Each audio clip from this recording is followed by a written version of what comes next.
দুটি অনবদ্য যন্ত্র বানিয়ে তাক লাগালেন বালুরঘাটের এক লোহার কারিগর নিহার সরকার। বাড়ি রঘুনাথপুর এলাকায় নিহারবাবু একটি গ্রিল ফ্যাক্টরিতে কাজ করেন।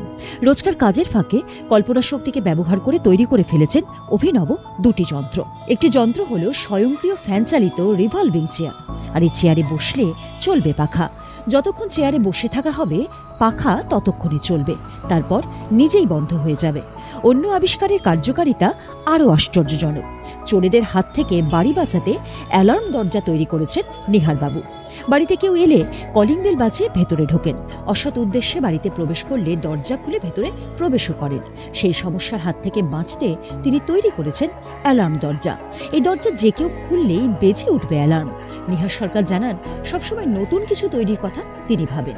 হঠাৎ এই কথা মাথায় আসায় এই দুটি আবিষ্কার তিনি করে ফেলেছেন।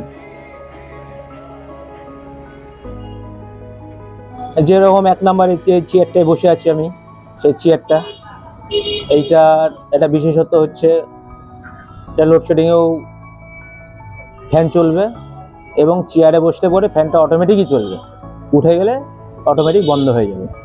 এরকম চেয়ার বাজারে এখনও কোথাও দেখা যায়নি, কেউ দেখেওনি। এটা আমি মন থেকেই হঠাৎ একদিন মাইন্ডে এসেছিল, এই তৈরি করতে করতে এই অবস্থায় আনছি। এটাকে আরও মডিফাই করব। এই চেয়ার ছাড়াও আমার একটা গেট তৈরি করা আছে। সেই গেটটাকে